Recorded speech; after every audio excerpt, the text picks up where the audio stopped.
ಈ ರಾಷ್ಟ್ರ ರಾಜ್ಯಕಾರಣದಲ್ಲಿ ಏನು ಬದಲಾವಣೆ ಆಗ್ತದೆ ಅಂತ ಪ್ರಶ್ನೆಯನ್ನ ಕೇಳಿದಾಗ ಕಾಲಜ್ಞಾನ ಭವಿಷ್ಯವಾಣಿಯ ಪ್ರಕಾರ ರಾಷ್ಟ್ರ ರಾಜ್ಯಕಾರಣದಲ್ಲಿ ಬರ್ತಕ್ಕಂತಹ ಮಹಾ ಶಿವರಾತ್ರಿಯ ನಂತರ ರಾಷ್ಟ್ರ ರಾಜ್ಯಕಾರಣದಲ್ಲಿ ಒಂದು ಶಕ್ತಿ ಅಂದರೆ ಒಂದು ಸ್ತ್ರೀ ಇಡೀ ದೇಶವನ್ನ ಆಳ್ತಾಳೆ ಅಂತೇಳಿ ಕಾಲಜ್ಞಾನ ಭವಿಷ್ಯವಾಣಿ ಭವಿಷ್ಯವನ್ನ ಹೇಳ್ತಾ ಇದೆ. ಯಾವ ರೀತಿ ಅಂದ್ರೆ ಈ ಹಿಂದೆ 35 ವರ್ಷಗಳ ಇಂದಿನ ದಿನಮಾನಗಳಲ್ಲಿ ಒಂದು ಸ್ತ್ರೀ ಈ ದೇಶವನ್ನ ಆಳಿರ್ತಾಳೆ. ಅದೇ ರೀತಿ ಮತ್ತೂ ಕೂಡ ಈ ಮಹಾ ಶಿವರಾತ್ರಿಯ ನಂತರ ರಾಷ್ಟ್ರ ರಾಜಕಾರಣದಲ್ಲಿ ದೊಡ್ಡ ಬದಲಾವಣೆ ಆಗ್ತದೆ. ಈ ದೇಶವನ್ನ ಒಂದು ಶಕ್ತಿ ಅಂದರೆ ಒಂದು ಹೆಣ್ಣು ಅಥವಾ ಸ್ತ್ರೀ ಅಂತ ಏನ್ ಕರಿತೀರಾ ಆ ಸ್ತ್ರೀ ಈ ದೇಶವನ್ನ ಮಹಾಶಿವರಾತ್ರಿಯ ನಂತರ ಆಳ್ವಿಕೆಯನ್ನ ಮಾಡ್ತಾಳೆ ಅಂತೇಳಿ ಈ ಕಾಲಜ್ಞಾನ ಭವಿಷ್ಯವಾಣಿ ಹೇಳ್ತಾ ಇದೆ.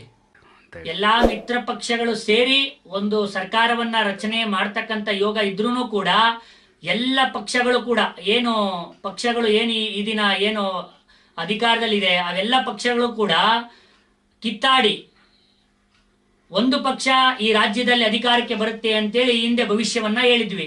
ಅದೇ ರೀತಿ ನೋಡಿದಾಗ ಈ ಕಾಲಜ್ಞಾನ ಭವಿಷ್ಯವಾಣಿ ಅಂದ್ರೆ ರಾಷ್ಟ್ರ ರಾಜಕಾರಣದಲ್ಲಿ ಯಾವುದೇ ಕಾರಣಕ್ಕೂ ಒಂದು ಪಕ್ಷ ಅಧಿಕಾರವನ್ನ ಮಾಡಲಿಕ್ಕೆ ಸಾಧ್ಯ ಇಲ್ಲ, ಅತಂತ್ರ ಪರಿಸ್ಥಿತಿ ಆಗ್ತದೆ.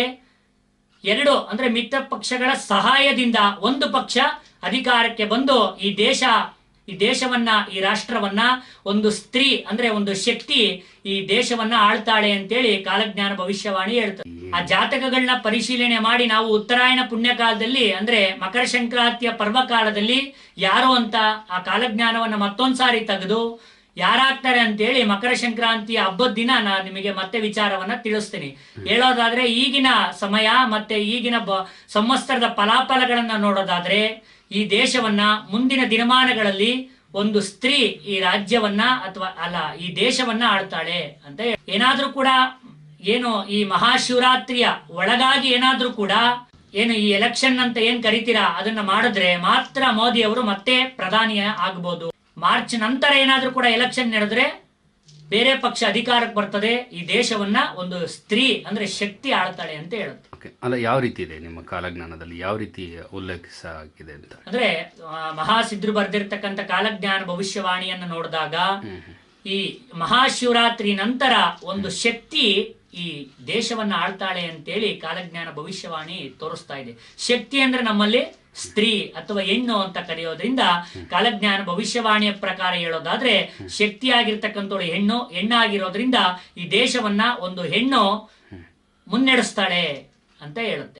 ಇಂಥದೇ ಪಕ್ಷ ಅಂತ ಮಕರ ಸಂಕ್ರಾಂತಿಯ ಪರ್ವಕಾಲದಲ್ಲಿ ನಾವು ಭವಿಷ್ಯವನ್ನ ಹೇಳ್ತೀವಿ. ಬೇಕಾದ್ರೆ ಅಂದ್ರೆ ನಾವು ಈ ಸಂವತ್ಸರದ ಆಧಾರದ ಮೇಲೆ ಹೇಳ್ತಾ ಇರೋದು. ನೆಕ್ಸ್ಟ್ ಬರ್ತಕ್ಕಂಥ ಸಂವತ್ಸರ ಫಲಾಫಲಗಳನ್ನ ನಾವು ಮಕರ ಸಂಕ್ರಾಂತಿ ಹಬ್ಬದ ದಿನನೇ ತೆಗೆಯೋದ್ರಿಂದ ನಾವು ಪೂರ್ವದಿಂದನೂ ಕೂಡ ಸಂಕ್ರಾಂತಿ ಹಬ್ಬದ ನಂತರ ಇಂಥ ಪಕ್ಷನೇ ಅಧಿಕಾರಕ್ಕೆ ಬರ್ತದೆ, ಇಂಥ ಸ್ತ್ರೀನೇ ರಾಜ್ಯಕಾರಣದಲ್ಲಿ ಇಂಥ ಸ್ತ್ರೀನೇ ಆಳ್ವಿಕೆಯನ್ನ ಮಾಡ್ತಾಳೆ ಅಂತೇಳಿ ಮಕರ ಸಂಕ್ರಾಂತಿಯ ನಂತರ ಹೇಳ್ತೀವಿ. ಅಂದ್ರೆ ಸ್ತ್ರೀ ಯಾವುದೇ ಪಕ್ಷದವರಾಗಿರಬಹುದು ಯಾವುದೇ ಪಕ್ಷದವರಾಗಿರ್ಬೋದು, ಒಂದು ಸ್ತ್ರೀ ಈ ದೇಶದ ರಾಜ್ಯಕಾರಣದಲ್ಲಿ ದೇಶವನ್ನ ಆಳ್ತಕ್ಕಂಥದ್ದು ಶತಸಿದ್ಧ. ಅಂತ ಸ್ಥಾನದಲ್ಲಿ ಯಾವ್ಯಾವ ಸ್ತ್ರೀ ಇದ್ದಾರೆ ನಿಮ್ಮ ಅಂದ್ರೆ ಅದನ್ನ ನೋಡ್ಬೇಕಾಗುತ್ತೆ, ಹಂಗೆಲ್ಲ ಹೇಳಕ್ ಸಾಧ್ಯ ಇಲ್ಲ. ಅವರ ಜಾತಕಗಳನ್ನ ವಿಮರ್ಶನೆ ಮಾಡಿ ನಮ್ಮ ಕಾಲಜ್ಞಾನ ಗ್ರಹಗತಿಗಳಿಗೂ ಆ ಹೆಣ್ಣಿನ ಜಾತಕದ ಗ್ರಹಗತಿಗಳನ್ನು ಹೊಂದಾಣಿಕೆ ಆಗುತ್ತಾ ಅಂತ ನೋಡಿ ನಾವು ಭವಿಷ್ಯವನ್ನ ಹೇಳ್ಬೇಕಾಗುತ್ತೆ. ಈಗ ಪರ್ಟಿಕ್ಯುಲರ್ ಆಗಿ ಇಂಥವರೇ ಆಗ್ತಾರೆ ಅಂತ ಹೇಳಲಿಕ್ಕೆ ಮಕರ ಸಂಕ್ರಾಂತಿ ಪರ್ವಕಾಲದ ನಂತರ ನಾವು ಬೇಕಾದ್ರೆ ವಿಚಾರವನ್ನ ತಿಳಿಸ್ತೀವಿ. ರೈತರ ವಿಚಾರಕ್ಕೆ ಹೇಳೋದಾದ್ರೆ ಈ ಕಾಲಜ್ಞಾನ ಈ ವರ್ಷದ ಸಂವತ್ಸರದ ಫಲಗಳನ್ನ ಹೇಳೋದಾದ್ರೆ ಕಾಲಜ್ಞಾನ ಭವಿಷ್ಯವಾಣಿ ಏನ್ ಹೇಳ್ತದೆ ಅಂದ್ರೆ ತುಂಬಾನೇ ಮಳೆ ಮತ್ತೆ ಬೆಳೆ ಎರಡೂ ಕೂಡ ಆಗ್ತದೆ. ರೈತರು ಎದುರತಕ್ಕಂತ ಅವಶ್ಯಕತೆ ಇಲ್ಲ. ಆದ್ರೆ ಈ ದೇಶದಲ್ಲಿ ಜಲಪ್ರಳಯಗಳು ಹೆಚ್ಚಾಗ್ತದೆ. ಅಂದ್ರೆ ಜಲಪ್ರಳಯಗಳು ಹೆಚ್ಚಾಗೋದ್ರಿಂದ ಮತ್ತೆ ಜನರಲ್ಲಿ ಏನಪ್ಪಾ ಅಂದ್ರೆ ವಿಶೇಷತೆ ಅಂದ್ರೆ ಸಾವಿನ ಸಂಖ್ಯೆ ಜಾಸ್ತಿ ಆಗ್ತದೆ. ಹಾರ್ಟ್ ಅಟ್ಯಾಕ್ ಮತ್ತೆ ಸ್ಟ್ರೋಕ್ ಮತ್ತೆ ಅಪಘಾತಗಳು ತುಂಬಾನೇ ಆಗೋದ್ರಿಂದ ಜನರು ತುಂಬಾನೇ ಎಚ್ಚರಿಕೆಯಿಂದ ಇರಬೇಕಾಗ್ತದೆ. ದೇಶದಲ್ಲಿ ಜಲಪ್ರಳಯಗಳು ತುಂಬಾನೇ ನಡೀತಕ್ಕಂಥದ್ದು ತುಂಬಾನೇ ಇರುತ್ತೆ. ಶ್ರೀ ಗುರುಭ್ಯೋ ನಮಃ. ಹರಃ ಓಂ. ಇದು ಭಗವತಿ ನುಡಿದಂತಹ ಭವಿಷ್ಯ. ದೇಶ ಮತ್ತು ರಾಜ್ಯ ರಾಜಕಾರಣದಲ್ಲಿ ವಿಶೇಷವಾಗಿ ರಾಜಕಾರಣಿಗಳಿಗೆ ರಾಜದಂಡನೆ ಯೋಗ ಮತ್ತು ಜೈಲು ವಾಸದ ಯೋಗ ದಿನಗಳು ಪ್ರಾರಂಭವಾಗ್ತಾ ಇದೆ. ಯಾಕೆ ಈ ರಾಜದಂಡನೆ ಯೋಗ ರಾಜಕಾರಣಿಗಳಿಗೆ ಪ್ರಾಪ್ತಿಯಾಗುತ್ತೆ ಅಂತ ಹೇಳೋದಾದರೆ, ಈ ಬರ್ತಕ್ಕಂತಹ ಏನು ಮಹಾಲಯ ಅಮಾವಾಸ್ಯೆಯ ದಿನ ವಿಶೇಷವಾಗಿ ಒಂದು ಸೂರ್ಯಗ್ರಹಣ ಇದೆ. ಸೂರ್ಯ ಅಂದರೆ ನಾವು ಸರ್ಕಾರಕ್ಕೆ ಅಧಿಪತಿ ಅಂತ ಹೇಳಿ ಕರಿತೀವಿ. ಹಾಗಾಗಿ ಸೂರ್ಯ ಬಂದು ಸರ್ಕಾರಕ್ಕೆ ಅಧಿಪತಿ ಆಗಿರೋದ್ರಿಂದ ಸರ್ಕಾರದ ಕೆಲಸವನ್ನು ಮಾಡ್ತಿರ್ತಕ್ಕಂಥವ್ರಿಗೆ ಮತ್ತು ವಿಶೇಷವಾಗಿ ರಾಜಕಾರಣಿಗಳಿಗೆ ಇದು ಕಂಟಕವಾಗ್ತಕ್ಕಂತಹ ಯೋಗಗಳು ಇರೋದ್ರಿಂದ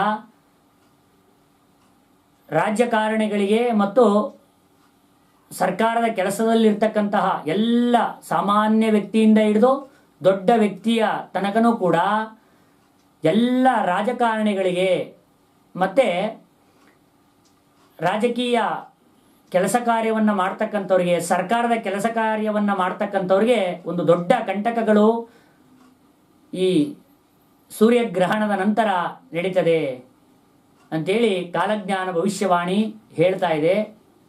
ನಾನು ಹೇಳಿದಾಗೆ ಯಾವುದೇ ಒಂದು ಗ್ರಹಣದ ಪ್ರಭಾವ, ಗ್ರಹಣದ ಮೊದಲ 3 ತಿಂಗಳು, ಗ್ರಹಣದ ನಂತರ 3 ತಿಂಗಳು ಇದರ ಪ್ರಭಾವ ಇರ್ತದೆ. ಅದಕ್ಕೆ ಒಂದು ಯಾಕೆ ರಾಜಕಾರಣಿಗಳೇ ಮೂಲ ತೊಂದರೆ ಆಗುತ್ತೆ ಅಂತ ಹೇಳ್ತಾ ಇದ್ದೀವಿ ಅಂದರೆ, ವಿಶೇಷವಾಗಿ ಬರೀ ತೊಂದರೆನೇ ಅಲ್ಲ, ತೊಂದರೆ ಜೊತೆಗೆ ರಾಜಕಾರಣಿಗಳಿಗೆ ಕೆಲವರಿಗೆ ಯೋಗನೂ ಕೂಡ ಪ್ರಾಪ್ತಿ ಆಗ್ತದೆ. ಅದು ಯಾವ ರಾಶಿಯವರಿಗೆ ಅಂತ ಹೇಳೋದಾದರೆ, ವಿಶೇಷವಾಗಿ ರಾಜಕಾರಣಿಗಳೇ ಆಗಿರಬಹುದು ಅಥವಾ ಸರ್ಕಾರದ ಕೆಲಸದಲ್ಲಿರತಕ್ಕಂತಹ ಪ್ರತಿಯೊಬ್ಬ ಮಾನವರಿಗೂ ಕೂಡ ಈ ಯೋಗ ಪ್ರಾಪ್ತಿ ಆಗ್ತದೆ. ಮತ್ತೆ ಯಾರಿಗೆ ದೋಷ ಅಂತ ಹೇಳ್ತೀನಿ ಅವರಿಗೆ ದೋಷನೂ ಕೂಡ ಆಗ್ತದೆ. ಯಾರಿಗೆ ಈ ಯೋಗ ಪ್ರಾಪ್ತಿ ಆಗುತ್ತೆ ಅಂತ ಹೇಳಿ ನೋಡಿದಾಗ 4 ರಾಶಿಗಳು ಯಾವುದಪ್ಪ ಅಂತಂದರೆ, ಮೇಷ ಮತ್ತೆ ಕಟಕ ಅಥವಾ ಕರ್ಕಾಟಕ ಅಂತ ಏನು ಕರಿತೀವಿ, ಮತ್ತೆ ವೃಶ್ಚಿಕ ಮತ್ತೆ ಮಕರ ರಾಶಿಯ ಜಾತಿ ಸಂಜಾತರಿಗೆ ಅಂದರೆ ಈ ನಕ್ಷತ್ರ ಮತ್ತೆ ರಾಶಿಯಲ್ಲಿ ಹುಟ್ಟಿರ್ತಕ್ಕಂತಹ ಜಾತಕರಿಗೆ ಯೋಗ ಅಂತಕ್ಕಂಥದ್ದು ಪ್ರಾಪ್ತಿ ಆಗ್ತದೆ. ಅಂದರೆ ಯೋಗಗಳು ಪ್ರಾರಂಭ ಆಗುತ್ತೆ ಸೂರ್ಯಗ್ರಹಣದ ನಂತರ. ಮತ್ತೆ ವಿಶೇಷವಾಗಿ ಇನ್ನುಳಿದ 6 ರಾಶಿಗಳಿಗೆ ತುಂಬ ತೊಂದರೆಗಳಿರ್ತದೆ. ಅದರಲ್ಲಿ ವಿಶೇಷವಾಗಿ ನಾವು ಹೇಳೋದಾದರೆ, ವೃಷಭ ರಾಶಿ ಇಲ್ಲಿ ಯಾರು ಹುಟ್ಟಿರ್ತಾರೆ, ವೃಷಭ ನಕ್ಷತ್ರ ವೃಷಭ ರಾಶಿಯಲ್ಲಿ ಹುಟ್ಟಿರ್ತಕ್ಕಂತಹ ಜಾತಕರಿಗೆ, ಮತ್ತೆ ಅದರಲ್ಲೂ ಕೂಡ ವಿಶೇಷವಾಗಿ ಅವ್ರದ್ದು ಕೃತಿಕ